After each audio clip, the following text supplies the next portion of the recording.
Hello, people of the interwebs. Today we're going to be learning to work with America's favorite pepper, the jalapeno.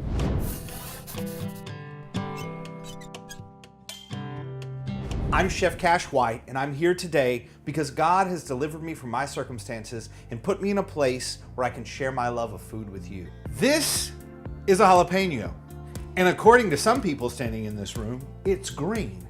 It happens to be green, but I don't know why. Actually, what we're going to do today is we're going to take a look at this pepper. It can add a lot of amazing flavor to what you're cooking, and you can actually adjust the amount of spiciness you get from it. It doesn't necessarily have to be spicy. We're going to cut it up in a couple of different ways, and we're going to take a look at the parts. We always want to start off with cutting the end off. You don't ever really want this part. It tastes like wood. It's just not going to add anything. I'm going to split this guy in half like so. So this membrane right here, all that white part, that is where all of the spiciness comes from, or the majority of it. The spicy part of a pepper is called capsaicin. It's an oil that carries all the spice. So if you want to remove all the seeds and this part, you're going to remove the majority of that spice. I like to use a chef's knife, a smaller chef's knife with a pointed end. So I'm going to take the point of my knife and I'm going to place it right here where the green and the membrane meet. I'm gonna lay it down and I'm just gonna slide it in and around, just like that. Do the same thing on the other side, and it comes right up. See how it's separated? Then I'm gonna run my knife along the edge of the membrane. And then I'm gonna take my knife and pull the membrane out.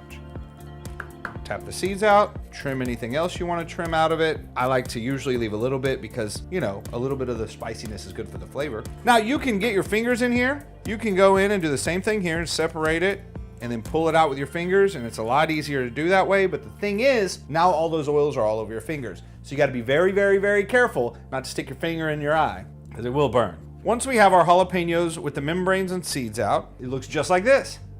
I normally dice it into foods. Now you can cut it crossways like this into nice little strips if you want. I mean, that's a really pretty presentation, but most of the time I'll dice mine. So when I dice my jalapenos, I'm gonna take this and I'm gonna press it kind of flat on the cutting board like so. Then I'm gonna take my knife and I'm just gonna cut it into strips.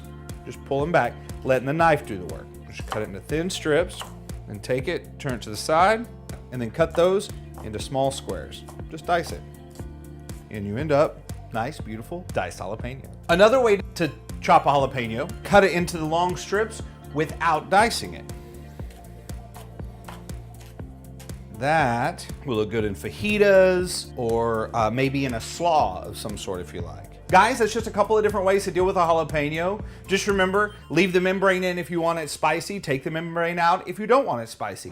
I like to do these things to show you guys some of the techniques that'll help you develop your own recipes. If you like these kinds of episodes, just click subscribe, click the little bell next to it, and it'll give you a little notification every time we post a new video. Guys, I love y'all very much, and I want to remind you to keep the faith. Enjoy the food. Good night. America's favorite pepper, the jalapeno. Yeah, it's green, and it's a pepper. Why is it green?